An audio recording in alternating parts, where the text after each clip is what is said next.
Well, hello, and welcome to the Below the Rim show. As always, trying to bring you the not necessarily up to date, but the most accurate British basketball news we can find. I'll introduce the lads first. Ads, my man, how's it going? Oh, hi, guys. I just picked something quite funny up there. Who's that guy? That's classic. That's classic. Little shit Mike Hanks. Oh, he's on point. My man Josh, how's it going? Do you like the strategic placement of the jersey, Mark? I think that's beautiful. I think it's beautiful. Yeah, man. You and Dorsey on the Wall of Fame. Yes. Tony's a great guy, man. Great guy. Oh, he's my all-time. He's the all-time nemesis from a defensive standpoint. I never wanted to guard him. Josh, my man, how's it going? I don't think anybody wanted to guard Tony Dorsey. One thing was going to be the conclusion. He was just going to give you buckets, but that's it. And in case you didn't notice there, Dr. Mark Robinson in the house. I'm not sure if you realised he used to be a Manchester Giants player as well. You may have picked that up from the intro there from Ads. Also Birmingham Bullets, also Sheffield Sharks. Welcome to the show, sir. Good, thanks a lot. I love the below the rim. I love the below the rim, the whole tagline. That says it all. You know, in America they say this thing below the belt. You know, yeah, that's low blows. I like that. It was more that none of us can jump high enough anymore, but we'll go with that. Yeah, whoa. Speak for yourself. I can do a left-handed layup. I think I'm slowly graduating to that level of not being able to jump. The more the kids are able, the higher they're able to jump, the less likely I'm able to jump. So do you remember the other day, and that was a little bit of work for me. We did a show. I don't know if you saw it. We did a show with Dorsey and Scants watching the '99 final, and they were both. Dorsey was just saying that now he just looks at the rim and just goes, "Nah." It's you know what? It's not so bad going up. It's coming down. Right. That's the issue. Getting up there, see, I'm fine getting up there. It's coming down that I'm more worried about. Right, well, I'm sure we've got some questions to fire, and other guys have, and you've got some things as well we may bring up. I've got something to kick off first with, though. Obviously, we know that you played your college basketball at Indiana. Yeah.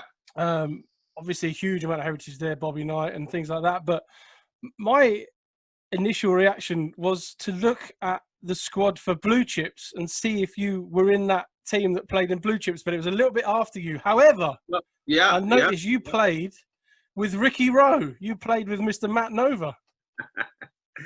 Yeah, Matt was a good guy, man. You know, I mean, I don't think I really had any bad teammates to speak of. I probably wouldn't even give him any airtime anyway. But Matt was a good guy, hard worker. Always came to play. He's one of those guys where, you know, he hit you on accident and it'd be so hard you really would swear it was on purpose. Not trying to do anything, just going in there, getting his rebound, and then you're just like bang right in the chin. And it's like, Matt. He's like, oh, did I hit you? Yeah, I'm bleeding right here. Okay, so yeah, you hit me. Oh, it wasn't on purpose. And you think, was it on purpose or was it? But it didn't look. I mean, he didn't swing it. He just was going to get a rebound. He's like, as they say, controlled chaos. Not a bad actor either, it turns out. No. I think he did some stuff after that. Some acting after that, and he played overseas a little bit. But it was hard back then. It was hard to play overseas coming out of an Indiana University program. It was just hard for guys. Well, you played in that squad with Calbacini as well, which obviously he turned into. I mean, even back then, I think it was the 89-90 season you were there. Yeah, no, Calvert was probably the best mid-range shooter I've ever seen, and the hardest worker I've ever been around, without question. It was, you know, there's some guys that you can look at and you can look at their skill set and say, oh, they have potential to be a pro, like NBA pro. And then there's guys that you can look at in their work ethic and say, oh, he's going to be a pro. Take all the political BS out of the way, just skill set, work ethic alone. You can look at Calvert in college. I mean, we'd finish practice. Calvert would still be in there for an hour and a half after working on a shot. And the fact that he was left-handed, I mean, that kind of hurts you. And the fact that he was 6'6", 6'7", guard, coming off double screens, knocking down wide open shots. That, I mean, he was deadly, man, deadly. Phenomenal time to play as well in that kind of college tough competition. That's the icebreakers out of the way. Ads, my man, fly away.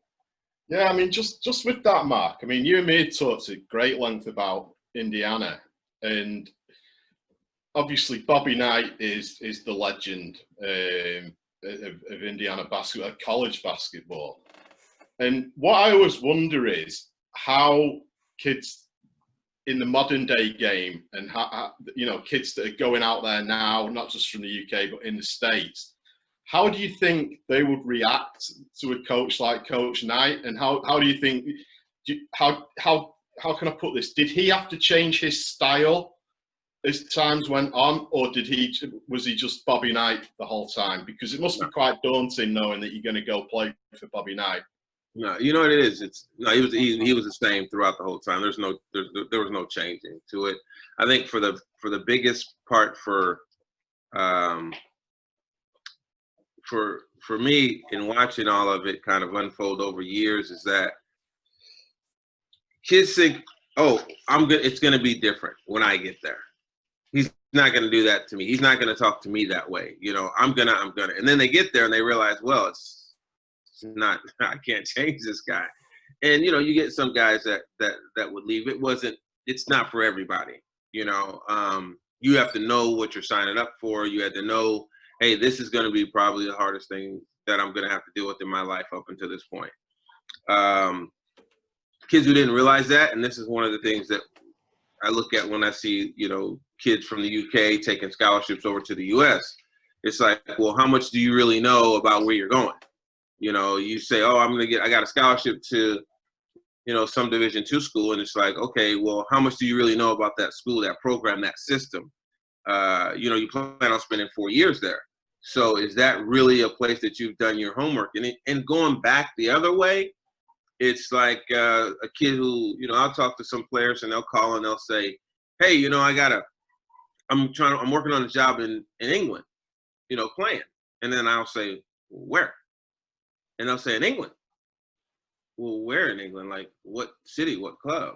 Oh, like it's just one little place, you know, where, you know, everything revolves around London, so to speak. And it's like, well, no, you know, I think it's somewhere near London, Newcastle.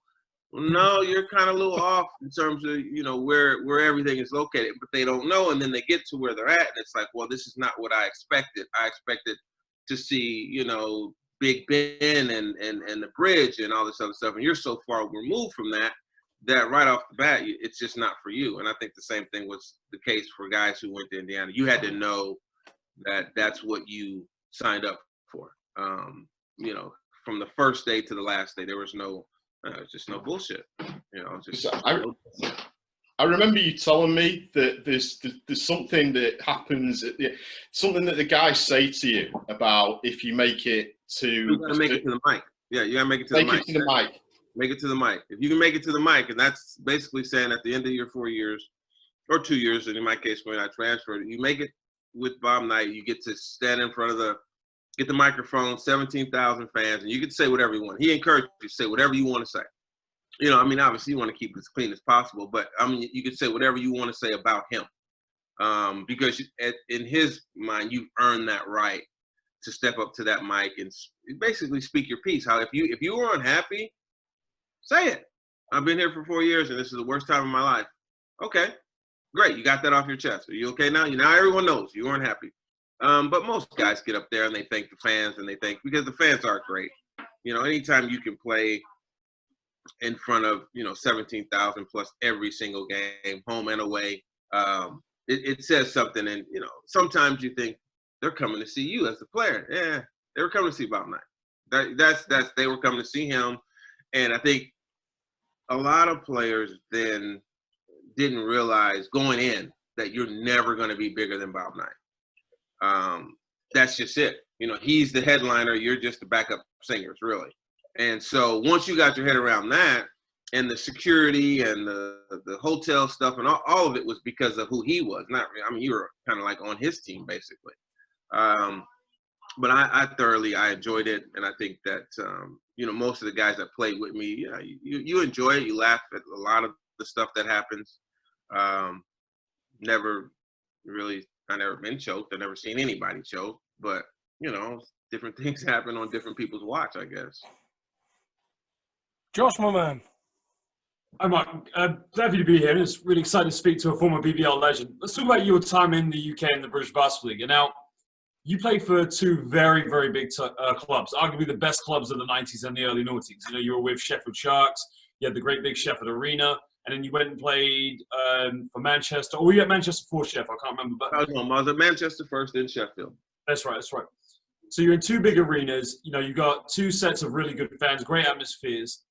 When you had to adapt to that culture in the UK, which team did you feel, opposing team, had a very sort of hostile or tough environment to go play in? I think it was the opposite of each one. I think the Sheffield fans, they weren't hostile, they were just loud. When I played for Manchester. And then when I played for when I played for Sheffield, the fans, they weren't hostile, they were loud and polite. But if we were to go talk about just one particular team that you didn't want to play against because of the fans, it would have been Derby Storm. They had a different, back then they had Bob Dunawall coaching them, so he had them all fired up. He had the fans all fired up. And so it wasn't none of this racial stuff that they talk about in football, but it was harsh. You would hear, people saying, all kind of things down in Derby. And it was like, man, it was a great play. It was only a little it was a skateboard park / basketball kind of arena style thing. And it was loud. The way you had to go in, you were exposed to, all these people that was yelling and screaming. It was a good place, but that would probably have been the most kind of like what you would consider to be a hostile environment. And I was Leicester around there, but not as tough as Derby. No, nowhere near. Especially when you got a coach like Bob Donald, as you said, because I don't know if you recently saw it. I think it must have been before the 2012 Olympics. Donald was head coach of China. Oh yes, against Brazil, because he was getting the players all fired up. That's what he does. That's what he does. He gets the players fired up. He gets the fans fired up, and then the next thing you know, it's like this whole cult of little Dunawalls running around the arena and yelling and screaming at you, and it's like, wow, I had a guy when I was down there, and I'll never forget it. I was at the free throw line, and this guy, he's off to my left, and he keeps I bounce the ball, and every time I bounce it, he says, "You didn't call me last night." And it's dead quiet in there, right? And they're quiet. He kept saying, "You didn't call me last night." And I'm trying, you don't want to look at the guy, and acknowledge this guy. You don't know this guy, but he's like, "You didn't call," and he's going on and on the whole game. "You didn't call me last night. Is that how you do all the people you date?" He's just going on and on. Yeah. And that's not a bad thing, is it? It's not a bad thing to say to someone, right?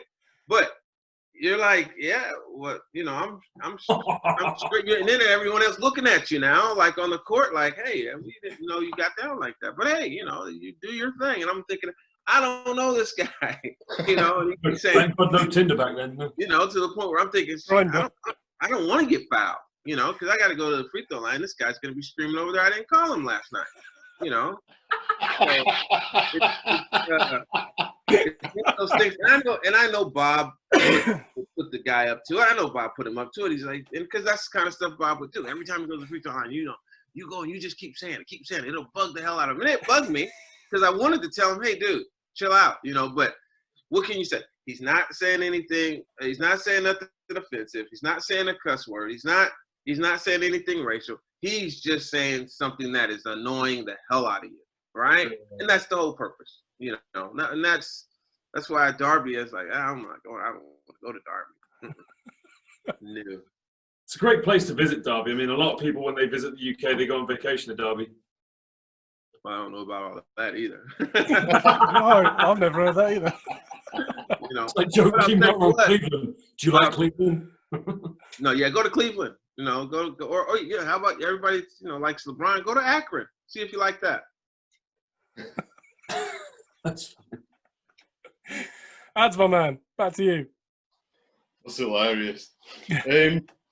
I mean, this is kind of crunch time for a lot of people that are now moving on to the college stage of their careers. And obviously, you know this system inside out, and you've seen it from both sides because you did it yourself as a player, but also your son has just been through the recruitment process. But Nathaniel has been sensational for GB. You know, do you want to sort of explain how that worked with your son and how you know the decisions you made at this point in life you kind of passed on to him? You know, I'm not one of those parents that says, hey, you know, I want my kids to play basketball. You know, that's just not how I tried desperately to have him do everything. Nathan did Gaelic football, he did soccer, he did American football, he did baseball, he did martial arts. He did all those things before he even dealt with basketball. And then he started with basketball, and he started a little bit late. And that was obviously partially my fault because I was trying to have him do something different because basketball is such a tough sport to really, you know, get your skills, and it takes such a long time for you to have that ultimate satisfaction. You know, it's like years and years and years of doing it. And so, you know, I knew once he started playing, I knew that I had to try my best to involve him in whether it be England basketball or GB basketball because I played with a lot of great England internationals, Trevor Gordon, Colin Irish, obviously, you know, and John Amici, you know, and these guys, they, you know, you sit around after games, you go to the pub and you talk, and they, you know, kind of in a large sense, and obviously I was doing some things with the Players Association, so I was always that American that was a little bit different from their perspective, where they let me in to some what I would call, you know, private conversations and what they thought, and all of them had the same opinion of American/Brits, dual passport holders who come over at the end of their time as a basketball player. So, for example, they'd always say, guys come over here after they finish college and realize, oh, by the way, I've got a passport. Now they come over here and take these guys' jobs that really have put in a lot of work. And they had a big issue with it. I mean, there was no acceptance. They wouldn't accept you. I mean, you could be a really good player, play in America, have a passport, come over back then, and they just wouldn't accept you. They'd play with you, they'd play alongside you, but they wouldn't accept you as a real quote unquote, you know, English or British player. And I knew that, and so I knew when I had Nathan, and Nathan was born in Manchester, I thought, you know, I've got to make a concerted effort to make sure that he's, at least I can say I tried to involve him in the program. And so, you know, you should make calls. I think the first call I made over that Nathan was 13. Called a guy named Warwick Khan, I think his name was, and sent him a video and said, hey, this is my kid, you know, he's got a British passport, blah, blah, blah, and what do I need to do to get him involved in the program? We'll come over during the summer.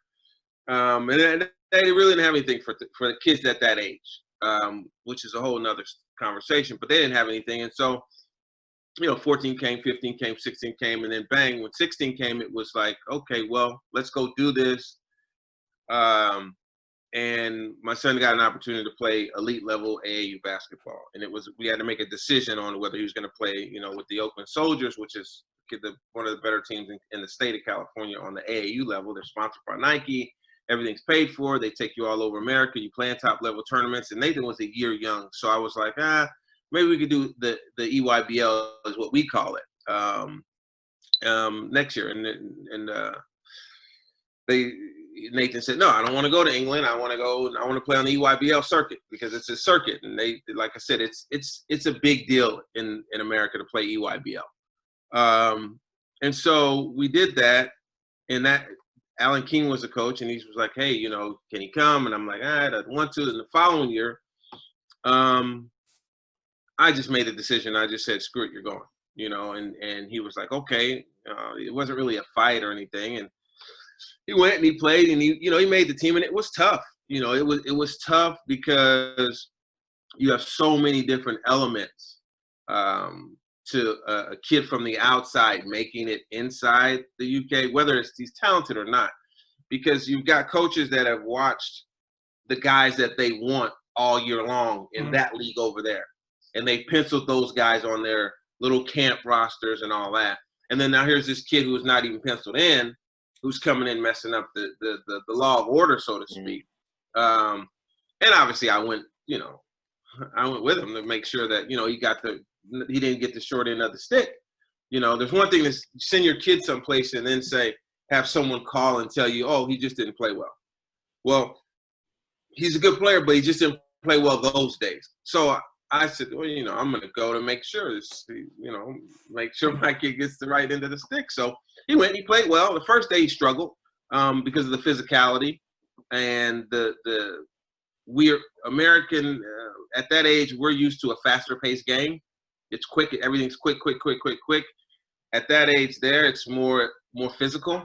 So, he struggled with that. And, after the next day, he was fine with it. And so, obviously, he's been with the program the last 3 years. He loves it. He's met, solid friendships, guys he talks to. When I say on a regular basis, talking every day, every other day. He'll be on the phone with one of those guys. They're a close group, and he was looking forward to going back, this summer, obviously with the COVID. But it's not the easiest thing in the world to do. I like the direction, and some people can say it's slow pace. I like the direction of English basketball in terms of what they have to work with. People don't, there's always money rules everything, and what they have, to do. But I think that I think they're trying to do some things different. I don't think they do as much as they probably know they can do. But I look at English basketball as the equivalent to USA basketball in America.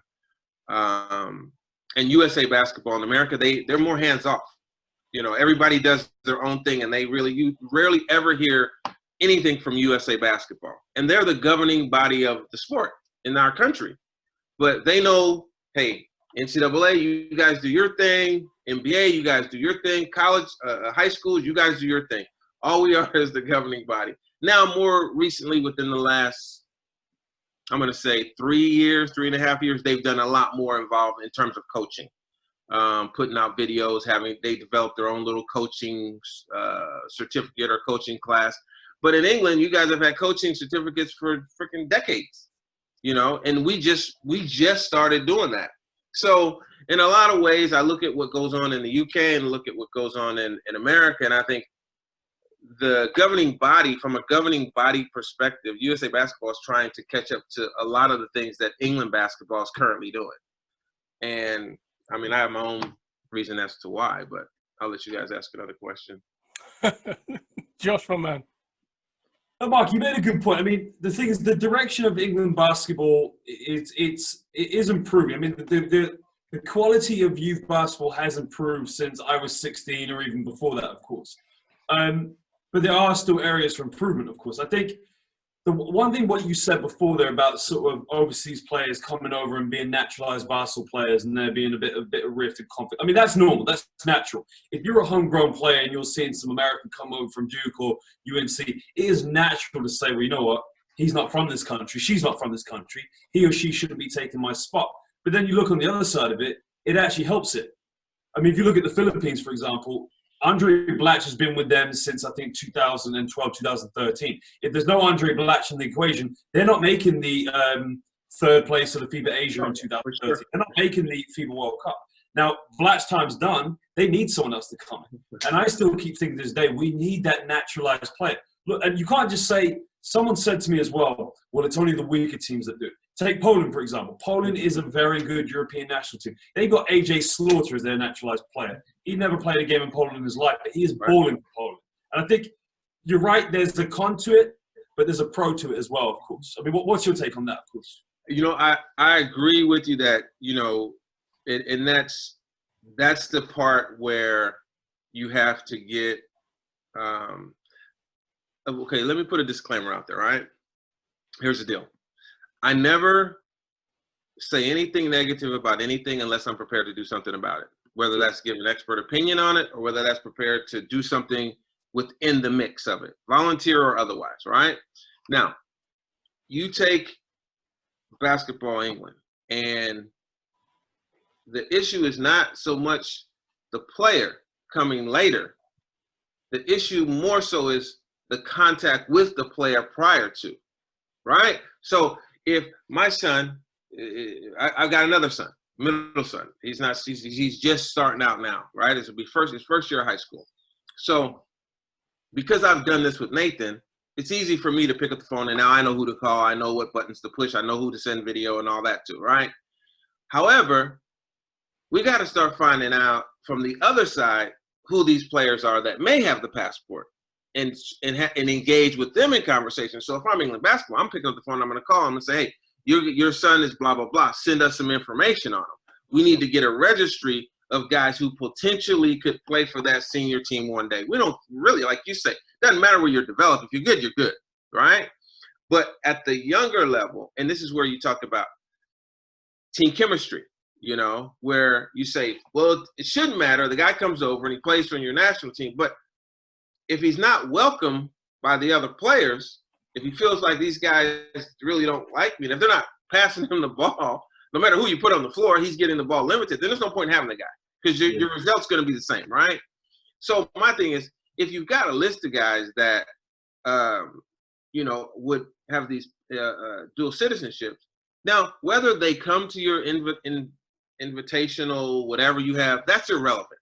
The fact is, I've invited these 25 guys who have never come to the country, but are, you know, have passports, play in America. We've invited them all. So you know what?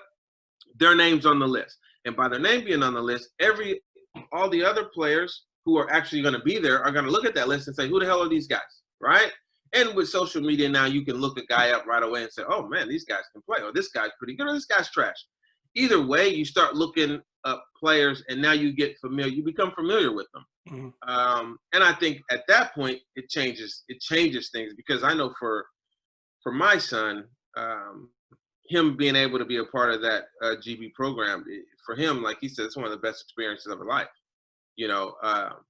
And I know people talk about the money and this and that and all these things, but when you're a 16, 17-year-old kid and you're on a trip to, you know, Italy and everything's paid for and you're with your buddies having a good time, you're not thinking about money. It's not like you want to go buy a Versace suit or something like that at 16, 17 years old. You just are happy to be out.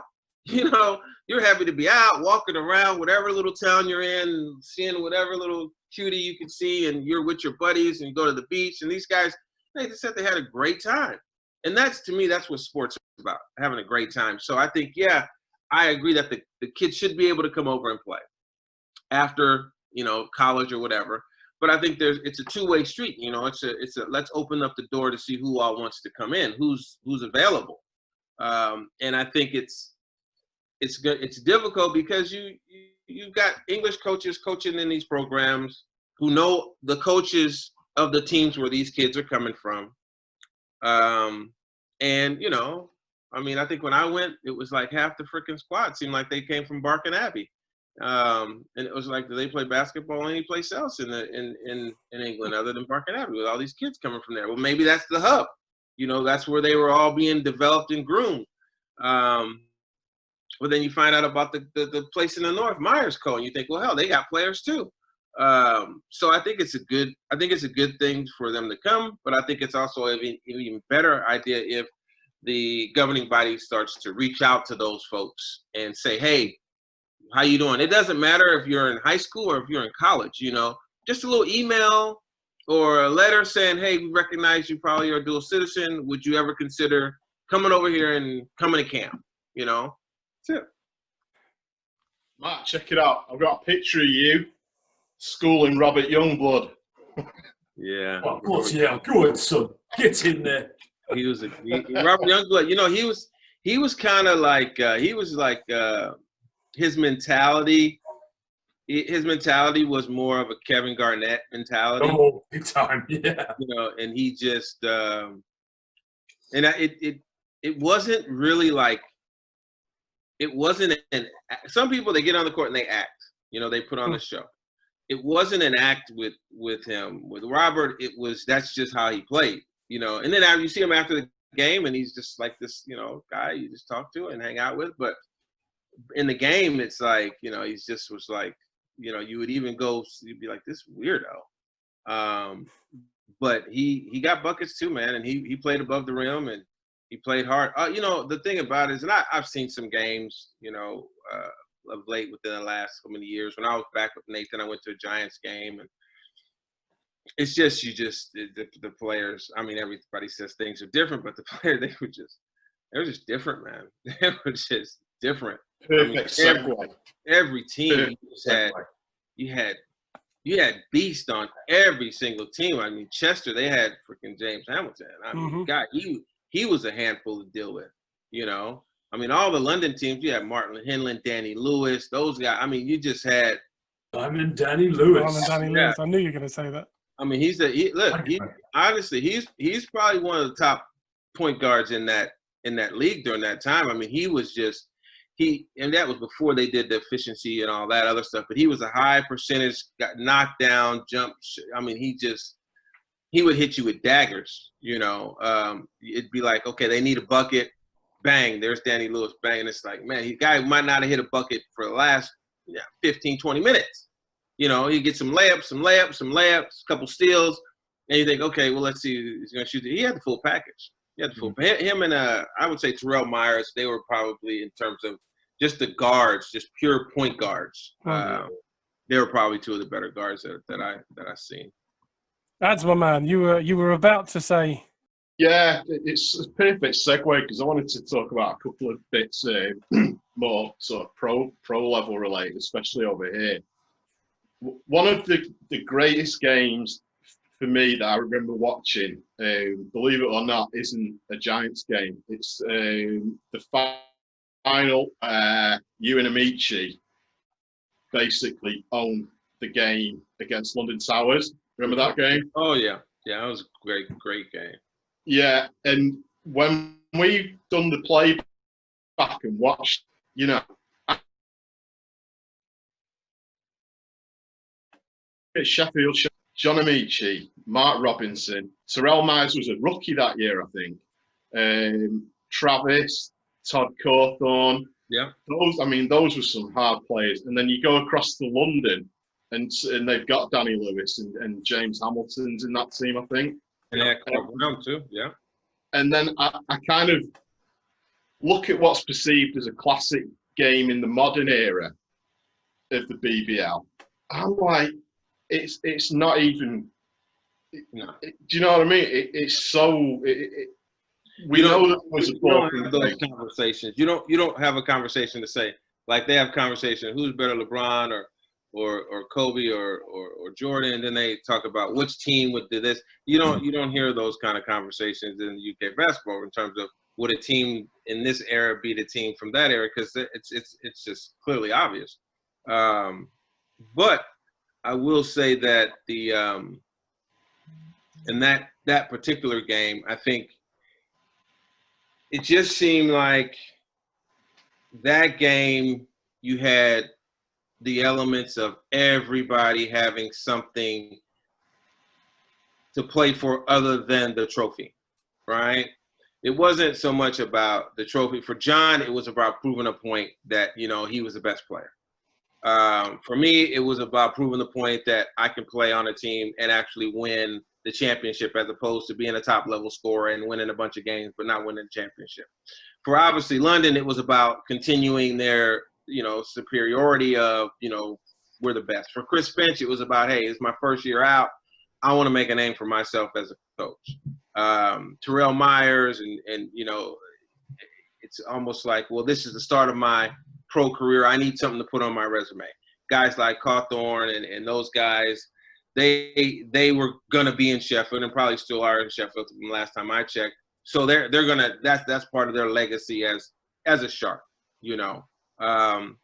So there were so many different elements to that game in terms of winning. And I talked to Carl Brown a couple weeks back, and I said, yeah, you remember after that game, you were just laid out at the end of the game on the floor. And he says, yeah, but it was it was just I think it was more personal. I think we took the basketball aspect a little bit more personal. I think the players kind of own the game, and I just don't see or feel that in the same fashion because, you know, I mean, you may have changed teams, you know, but it was still within the country. Like I left Manchester and went to Sheffield. And then from Sheffield, I played with for Leopards a couple games with Billy Mims over in Europe.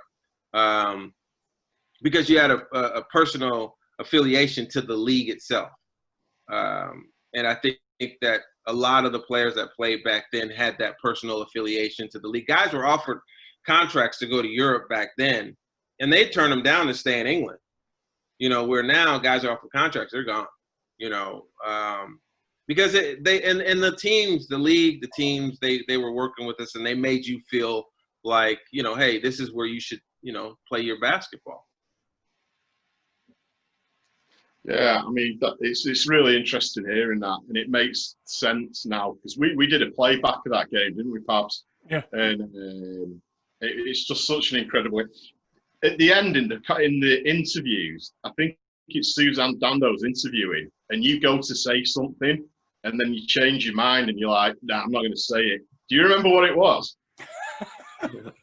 Or is it not? Is it not for public consumption? It's not age. Like my wife says, it's not age appropriate. You know. She always says, "Is this age appropriate?" You know, watching a movie, and it's like I'm watching Jason Bourne with my little fella. Is this age appropriate? And I'm thinking, oh, it's not a killing. But they play Fortnite, and it's like, yeah, that's cartoons. I'm like, okay, this is not age appropriate. It's not age appropriate. I think all I can tell you is that we were in some conversations with the. I'll tell you something similar, all right? And then you can put the two together. There was a guy who ran the league. It was Mike Smith was his name at that time. He was the chief executive of the league. And then we had an all-star game and in Leicester. And so we didn't get we had a contract. Guys weren't getting paid, and we wanted to clean it up where, you know, hey, guys should get paid their money. They sign a contract, they should get paid their money. Now, if you don't produce, you come over there like a lot of guys did. You know, a lot of guys would go to England and, you know, after about 2 or 3 days, you know, they wouldn't produce. They'd go out party and they were like, hey, this is a great time. They thought it was like still in college, but this is a job. This is your livelihood right now. You can't come to the game hungover. And so those guys, we would tell them, hey, you pay them a little bit and then get rid of them. And we'd explain to the player, hey, man, you're partying too much. But at this particular time, it was around the All-Star game. We needed a contract signed. They didn't want to sign the contract, so we went to the All-Star game, and we're going to stand on the basketball court, and no one was going to play. We were just going to stand there. And it was on Sky, and it was live. And so before the game, we went to this fella, Mike Smith, and said, hey, you're going to sign the contract or we're not playing. It's just that simple. We're just not going to play. And they had, at that time, received money from Sky for a product. And Sky wants their product. So Sky is saying, hey, you know, these guys got a player, you know, you got to write us a check. So they signed the contract. And it was a very similar situation for that game where it was up in the air that, you know, are we going to play this game? Or are they going to do what we ask? Or are we not going to play the game? Which is why I say back then players were more on the same page. You know, they really had a stake in the game, so to speak, where now I don't think as much they do. And obviously you get new owners, new coaches, new players, a new generation comes in, and this is more of a me generation as opposed to the previous generation where I played. It wasn't so much of a me generation. It was an organization, more of a team thing.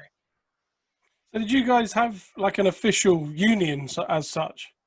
Oh, for sure. Yeah, we had the Basketball Players Association UK, and what we did was when I was with Manchester, I never had a problem like with money and all that stuff and housing and cars. I never had a problem, and I was fortunate to be in that organization. Same thing when I went to Sheffield, top level organization, probably still is. Same people are running it. I mean, they just treat you like a pro, all right? But I would see other teams and hear of stories early on of, you know, how things weren't the same. And then I was starting to look at some of the English players on our team, and I was like, well, this guy's taking the bus And I'm driving. He's asked me to drop him off downtown. I'm like, where's your car? You know, they're giving away cars over here. And they weren't doing that. And so then I started to think, okay, well, you know, collectively, you know, one voice, it's like, why don't you just shut up, Mark? You know, you're getting your money, you get your car, you got your apartment. What's the big deal to you that this kid over here, Mike Bernard or York Williams, they don't have a car. They're still living at home with their parents. It's a big deal. You know, I got to practice with this guy. I got to go to war with this guy. And, you know, you're telling me that it's okay for him to take the bus to games, you know, or have to bum a ride? No, I don't think so.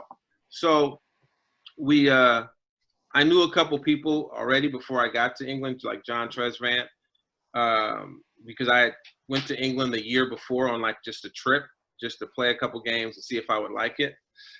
And then I just said, hey, you know, we're going to start a union. And they already had somewhat of a union going, but they weren't really active.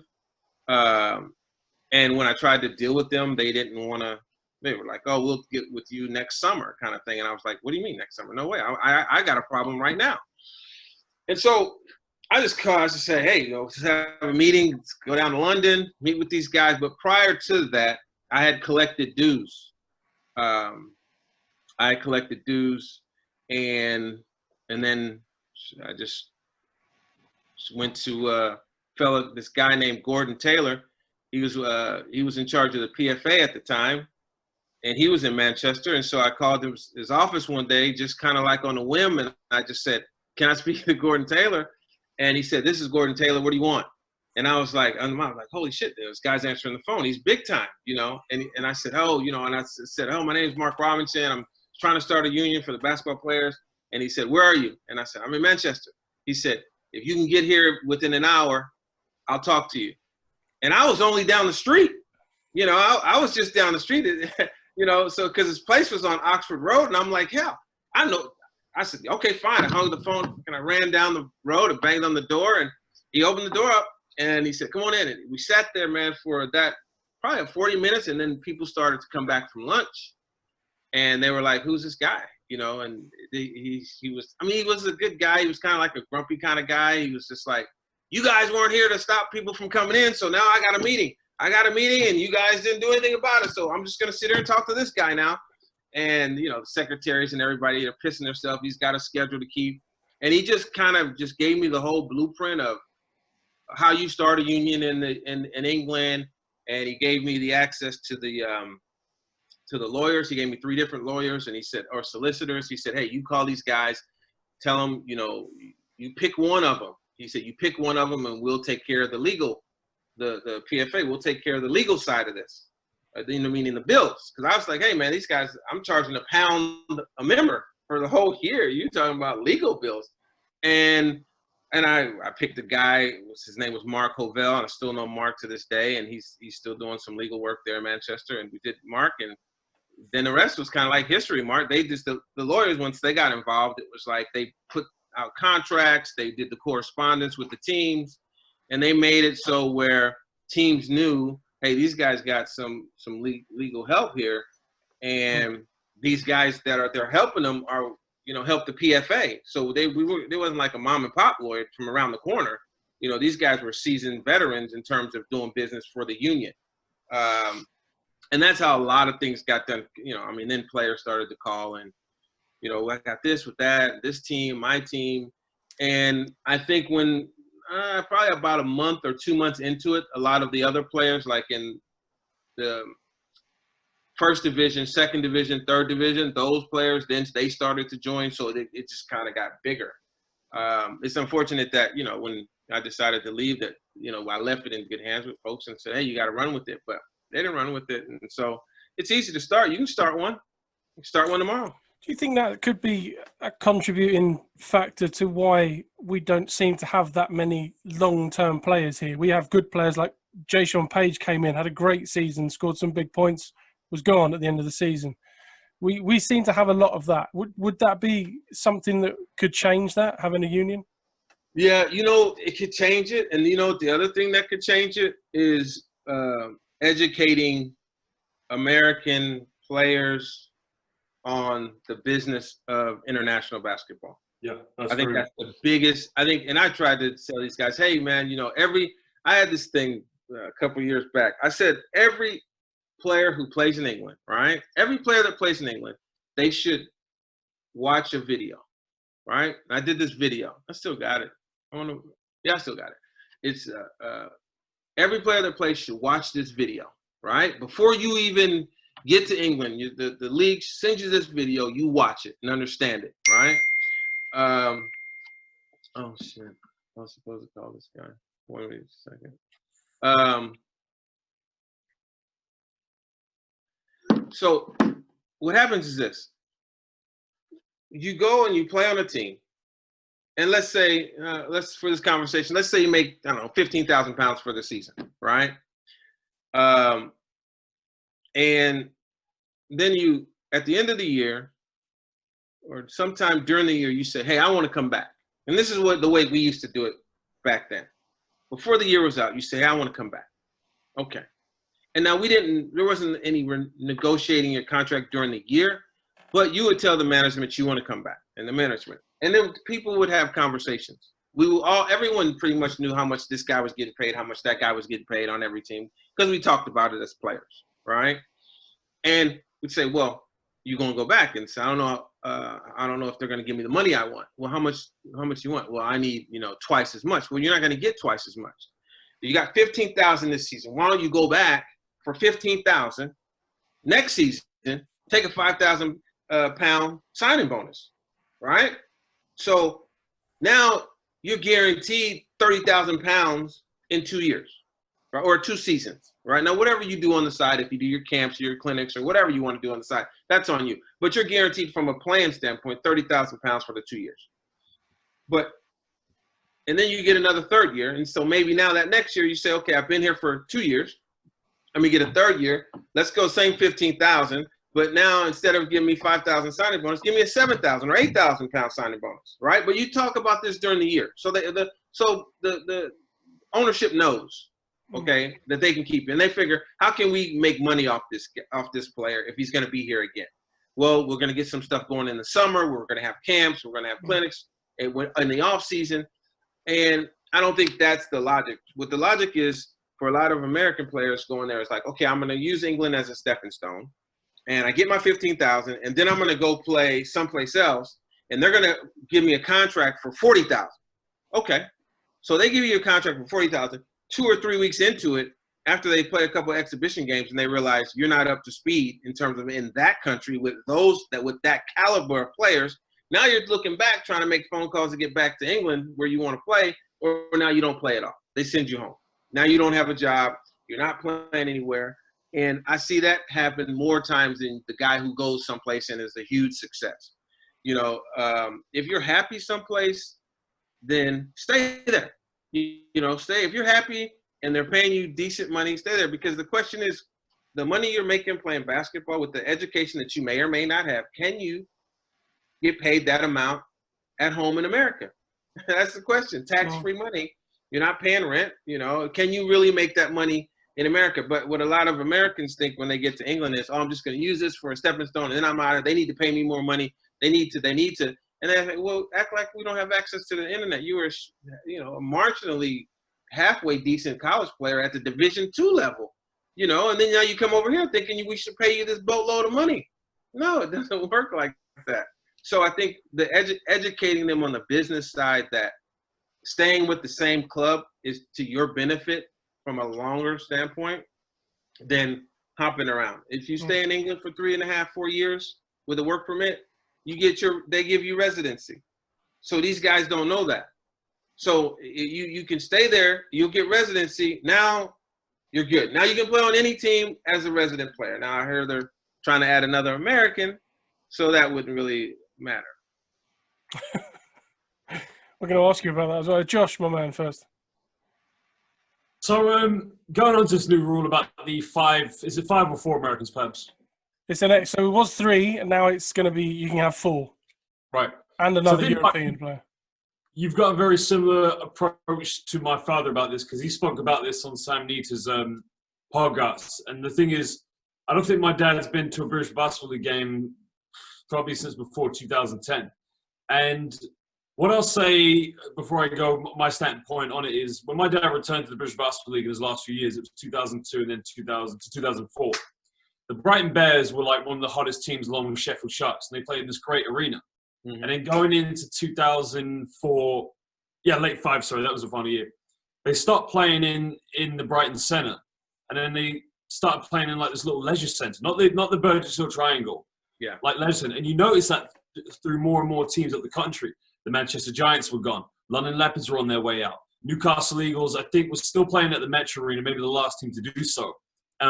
What I remember from the British Basketball League in the 90s was gone because I wasn't really aware of what happened with the TV deal with Sky and then NCL and that crash. So my standpoint on the new rule is I support it right now from a business standpoint in terms of the league needs to build a product so that it can make that TV deal one day. I would very much love a utopian basketball in the United Kingdom where you have maybe less Americans and more British players being developed. But as we've seen in the past few seasons, a British team made here in the British Basketball League, if it's to be a good one, is 1, too expensive, and 2, it's not self-sustainable. And then if you're going to make a British team that's not of the best players, well, we've also seen this before, you're going to have winless seasons in the case of the Essex Pirates in 2010 or the Birmingham Knights in 2014. So can draw some long-term. I would like to see it change to the fact you would see more British players being developed. What's your standpoint on that? I watched, I can't remember what it was on, but I saw Russell Livingston from Leicester doing an interview about it. And his take was, they're, from a league standpoint, they're doing it so they can become more competitive in Europe. All right. And I think that is a valid reason, right? However, not all of the teams are trying to play in Europe, so it's like everybody gets the benefit of having another American because one team or two teams have an opportunity or the funding or the financial backing to play in Europe. And so that's it's a little bit murky in terms of, is that really a legitimate reason? The other one is, if you're going to have another American, then you're going to have to pay them. You know what I mean? You're going to have to pay them. And there are guys that are English players. You've got 3, you want 4. Take away 2, you only have 2 Americans, and use that salary that you would give 2 Americans to 1 British player who's playing over in Europe. Figure out a way that you can lure someone back to say, hey, I'm going to have this, again, the same player on the team for 3-4 years. Now you build a brand where this is that guy's team. That guy is part of the community. He's an English player. Most likely he would have played on the national level. He's played in Europe. Now you've got the money to pay him, right? But instead of saying, hey, we're going to get rid of 1 American, and then you could even have a limit in terms of the max that you could pay an English player, the maximum amount you can give them, right? So let's say it's $50,000 a season. We're going to pay this guy $50,000. We're going to give him the max, £50,000 a season. Well, I guarantee you have a lot of British players over in Europe saying, might have to entertain that thought. Well, if you're going to give 1 American 25 and another American 25 for the season, right? I'll take that 50 and give it to 1 guy. But I get the European concept of wanting to play in Europe. I get that because I think that's a big deal when it comes to marketing your brand as a program. But some teams, some teams they're just not going to play in Europe. They don't have the money. Hell, they barely have the money to play in England, let alone go to Europe. It costs you money to you got to tickets, hotels, meals, and the more you win, the longer this thing goes on. So and then teams are coming to your place, and you're going to make some money on ticket sales and all that. But at the end of the day, I don't know if it's worth it, and I don't know if the quality of the American player that you're going to get is going to be any better.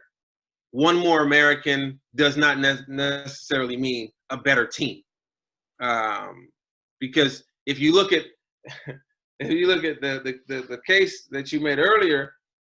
If you look at the teams now with 3 Americans, how good are they? Mm-hmm. So you're saying, oh, we need another one. we need another one to be a little bit better. I don't know. I don't know. I think this time, this COVID-19, pause, I call it, is a great time to just clean out the closet. Just clean out the closet and just go get solid players that want to be there for longer than 9 months. Because guys I played with and guys I played, in the league, they were there longer than 9 months. These were mainstay. These guys were in the league. They weren't trying to leave. They were trying to compete for the following season. They were trying to hang out during the summer. Guys would come to Manchester. I'd go down to London. I'd go down to Birmingham. We'd hang out with these guys. And so they just adopted England as this is where I'm going to live. It wasn't a stepping stone. So I think the more Americans you get, unless they are vested in the league and in the country, I think the more people you're going to find that are going to use it as a stepping stone to go to Europe. That's a tough one because you've made a very good point of that. Oh, go ahead. Sorry. No, I was just going to say that you two have basically just summed up what I feel about it with both things, and it's just a complete mishmash of emotions for me. But I agree with you, Mark, in that, okay, so you're now allowed to bring another American in. Now, I'm going to speak for my club, the Manchester Giants. They haven't got the money to pay Americans as it is, even one or two. So opening it up, it only really, I think realistically, and Pabs, I don't know if you agree, it really only opens it up to maybe the London Lions, Newcastle Eagles, Leicester, whereas the rest of the league, it's not going to affect them because they don't have the money anyway. But what I 100% agree with you is that I think that the biggest problem that the BBL has now is that the clubs don't necessarily, well, not all clubs, but a lot of clubs don't spend that time investing in the player as a person to build the profile of the club. I was joking before showing you some pictures. I've just flicked open a program from 96, 97 season, Mark. I'm going to hold it up. There's a picture of you there with, I think it's Mike Brown, who Pabs you're a fan of. Oh, downtown Mike Brown. Yeah. And you guys had a radio show on Kiss 102. Yeah. Now, that's one of my things. Is that one of the things that I've always said about doing what I do with Bron 161 for the players is that I want to make these guys that come over from the States feel wanted, feel more at home, because they come over to this bizarre scenario and they're going, what have I signed up for? And I want to give them a chance to do interviews to talk about their journey, who they are as a person as well as a player. Manchester, as you know, is great at embracing fans, but the problem that they have at the moment is they'll fall for a player in a big way. The player wants to stay. There's the club aren't interested in paying them the money that they deserve. And it's one of the clubs with the lowest payrolls. It's a catch-22 because you're thinking, well, if we can hold on to a Willie Clayton, who was a great guy to have over here for a couple of years, his profile goes up and he starts doing stuff in the community like you were doing.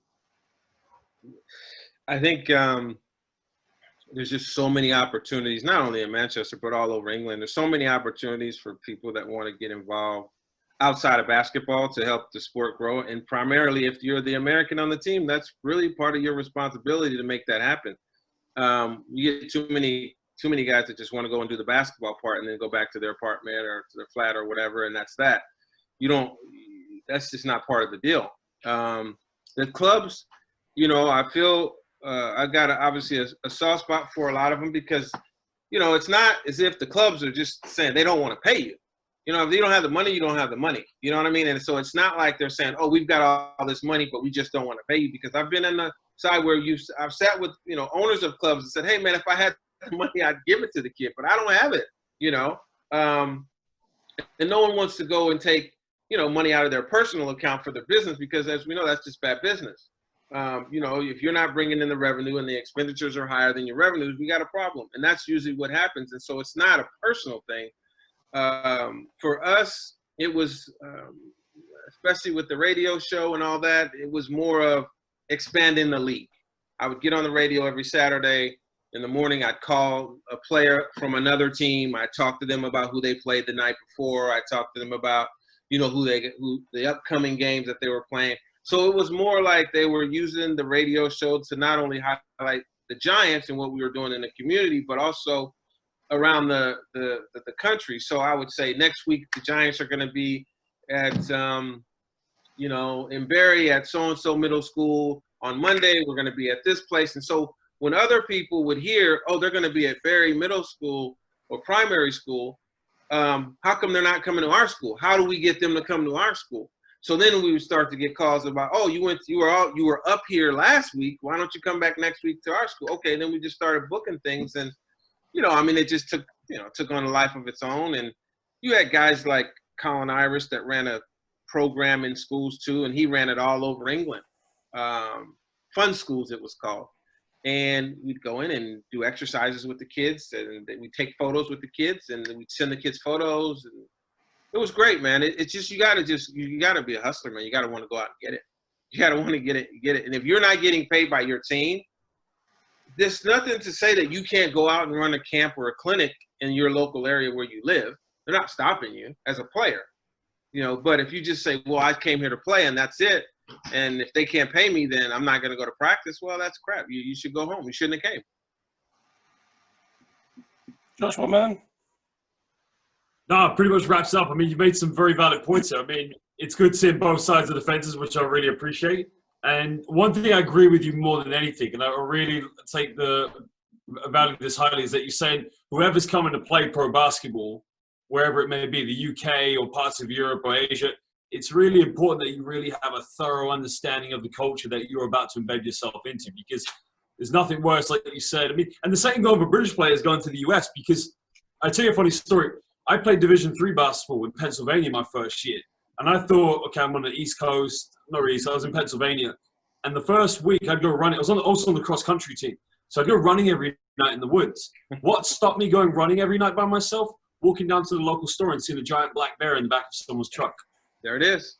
Nobody told me that, though. Black bears running wild. But it's very important you understand. You can also go far as learn a different language if it's a different place, like say you're playing in France. But really try to understand that culture and hold those values. And I think that's what's going to make your time there, wherever you're playing the game of basketball, a real special one. Oh, for sure. For sure. I mean, there's so many times a kid will call me and say, oh, I got a job. And I'm like, where is it? Oh, yeah. And they go. And then they call a week later. I got to get out of here. I hate it. I hate it. There's nothing to do. There's this, there's that. And I'm like, well, welcome to the world of pro basketball. I mean, if you're good enough, you pick where you want to go. The same thing with a scholarship, right? And some people say, oh, I didn't get a scholarship. Like you said, you play Division III. Division III don't really give them. So I say to kids, have you thought about Division II? I don't want to play Division. Have you thought about Division? I don't want to. But you want to play basketball or not? That's the question. You're saying you want to play, but you think you're a Division I player. And I'm not one to say if a kid is or isn't a Division I player, unless it's just clearly obvious, right? But no. If you have an opportunity to play, and that's all you want to do is play, then why does it matter what level you're on? If you're not going to go pro, if you say, oh, I don't know if I want to go pro. I don't know if I want to play in the NBA or the WNBA. And you may not be good enough, but you know what? You better strive for that, because that's the highest level in the game, right? Every kid wants to play in the NBA, and I think that's great. But at some point, the NBA lets you know, we don't need you. Your services are not needed here. So then you decide, okay, now I'm going to go play someplace else that wants my service, right? Same thing with Division I, Division II, Division III. Division I say they don't need you. Division II, go where they want you. And if it's a Division II school, then go there and be an All-American. But at the end of the day, you find so many kids say, oh, I don't want to play Division II. I'm not going to play Division II. I'm not going to play Division III. And then they go to the Division I school and never play. What the hell? Anyway, that's my spiel. I have a stat. So I don't know if any of you guys and you as well, Mark, have checked out any of the Instagram lives that Luol Deng and Pops Mensah Bonsu did. I've been listening to them non-stop for the past few days because there's a lot of content there, and it's fascinating. And I think that every coach in the UK should be taking bits out of it and making the kids listen to what they're saying, because it's really gonna hit home just how hard it is. And there's a stat that Pops brings up, and I checked it to see if he was right, and it is. So at any time in the US, there's something like 500,000 or 500,000 kids playing at a good level of varsity basketball. 3% of those players then go on to college. 1% of those players go on to play pro, and that's not the NBA, that's NBA, CBA, G League, Euro League, BBL, South America, wherever. And then the stat that I couldn't believe, it's 0.01% of those original 500,000 kids that make it to the NBA. And I think that that should be up on posters on walls at academies. I've seen it before. It is up on most places. Is it? Yeah. Well, it's something I'm going to get up in Manchester, because the thing that always worries me about guys going over there is that the lure of going over to the States and playing college ball is often that's all it is. It's not about the plan B. What are you going to do to fall back on if basketball doesn't work out the way you want to?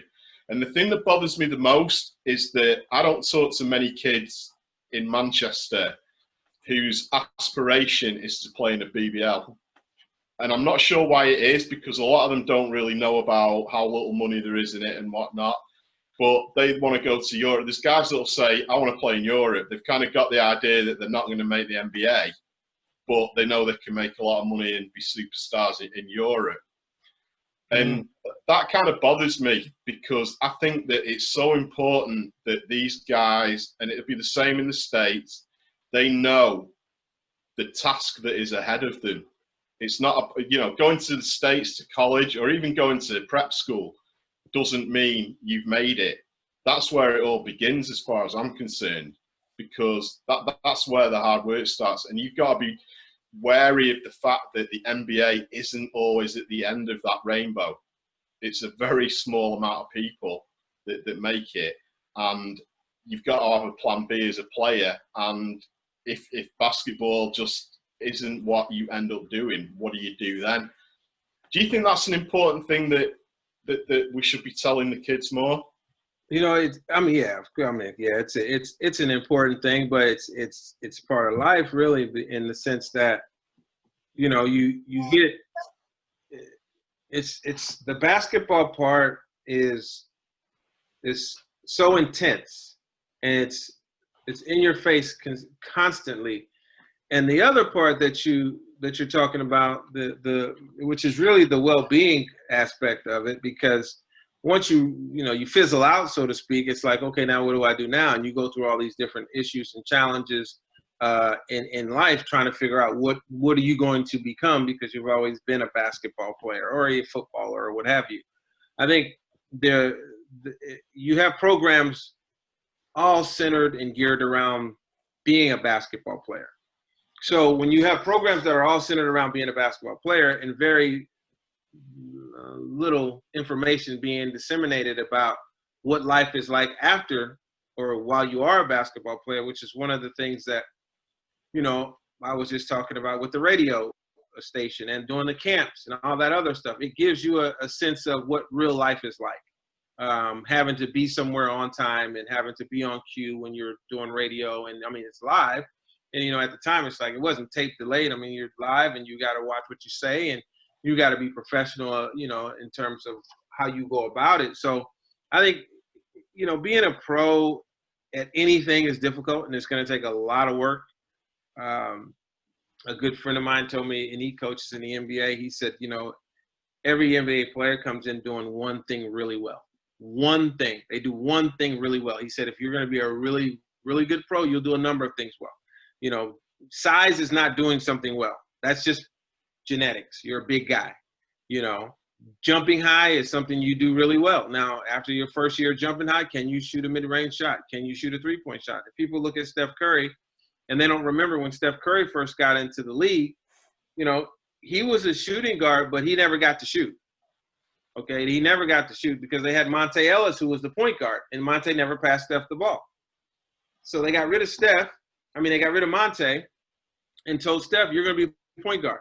So they got rid of Monte, they put Steph at the point guard. So now you got Steph at the point guard where he's handling the ball, and now he can shoot when he feels like it. So now people are like, oh, Steph Curry. Well, Steph Curry, he was with the Warriors many years before, where he was same guy, but he had to grow and develop and get better. I saw something on Instagram the other day that said that Kawhi Leonard, his trainer, said that he's mastered the mid-range jump shot, right? And I showed it to my son, and I said, and he's an NBA MVP pro, and he's just now mastering the mid-range jump shot. Now, he could make it before, but when you're talking about mastering it, right? Don't get me started. Don't get me started. He's mastered the shot. So it takes a long time in basketball and other sports to be really good. And I think if a kid wants to further their education, and I think that, the UK, they have a lot of great schools in the UK, but if they want their education free and they don't want to have to pay, but they want to play. And I know from now, I mean, they've got the college, the university league, I think it's Busa. They've got that. But, I mean, it's not like the NCAA, but, not everybody can play, at the high level. And it's never going to change in terms of what you're talking about. Basketball's always going to be first, unless there's a balance of basketball and that whole personal development in terms of you as a person. What do you want to do? Because it's going to end. And when it ends, it's a matter of how did you set yourself up, for this transition? And that's the biggest transition of your life when you're no longer a player. About playing in the BBL, I think that I don't know why I don't know why kids in England don't aspire to play in the BBL when kids in America aspire to play in Europe, and England is part of Europe. So whether you say whether you're going to University of Central Arkansas or UCLA, if you say I want to play in Europe, England is included in that conversation. So you're aspiring. So you get American kids that are aspiring to play in Europe, and England being one of the destinations of choice, considering you've got 3 Americans, going to have 4. And although every player that plays in the UK, they first had aspirations of playing in the NBA, and then it was Europe. And I think it's just a matter of how the clubs promote themselves within their area. I know when I played with the Giants and even with the Sharks, kids wanted to play. Kids wanted to be in the junior program. They wanted to be on the pro level. They wanted to play for those teams. But again, the money was different, and obviously money rules everything. Absolutely. We'll wrap things up now because we've had your time for what is it now? A couple of hours nearly. Time flies when we're having fun, doesn't it? Yeah. Good pleasure. So we need like a proper debate room. We do. Ads, my man. Anything in closing? Yeah, Mark, I just want to thank you. Talking to you is always so insightful, and the fact that I've got a Mark Robinson jersey behind me kind of shows what you meant to me as a player. It was you and Dorsey were my 2 biggest influences, and hearing your side of things from a player's standpoint and for the younger people is always really, really interesting. So thank you so much for taking the time. Thanks, appreciate it. Mark, Adam said it was Tony Dorsey and Phil Handy last week. He's changed it now. I'm sure next week he'll change it again. Hey, out of the jerseys, I kept one from each season for myself. So the one without the trim, it had to be you, Mark. You're just making them back there. There was only one of these. So that one had to be Cravens as well. You're just making them. You got a print shop back there. Listen, I'm gonna let you guys go. I'll tell you like this, right? I really believe this. I believe in the English game. I'm a big fan of English basketball. I'm a big fan of some of the folks that are involved. I know Steve Bucknell's involved in it now, trying to make some change happen. And I think that the more people that get involved from a positive standpoint and push the development, push the ideology of having a superior product from all levels, not even not the pro level. I mean, just the development level, because that's what really the English basketball component is about. It's about the development side of it. I say you got to push it, man. You got to push it. Camps, clinics, webinars, podcasts, and they have everything in the country that they need to build. You know, they've got everything. They've got the leagues, they've got the people, they've got the kids, they've got some in different places, facilities. They've got everything. It's just a matter of getting it done. And believe me, there's going to be more. There's going to be pros that come out of England over the next so many years, because that's just the way life is. You know, there's going to be that kid, that 6'8", that 6'9" kid that can do it all. That's going to be a pro. And, you know, I say embrace all those kids. I say embrace the kids that are coming through. Embrace the kids that are dual citizen. Embrace everyone that is trying to make a contribution to the sport, because that's the only way the sport will grow. It won't grow anywhere with this negativity. It just won't. Too true. Well, Mr. Robinson, Mr. Mark Robinson, thank you very much for coming on the show. Guys, thanks as always. Take it easy. We'll speak to you soon. Peace.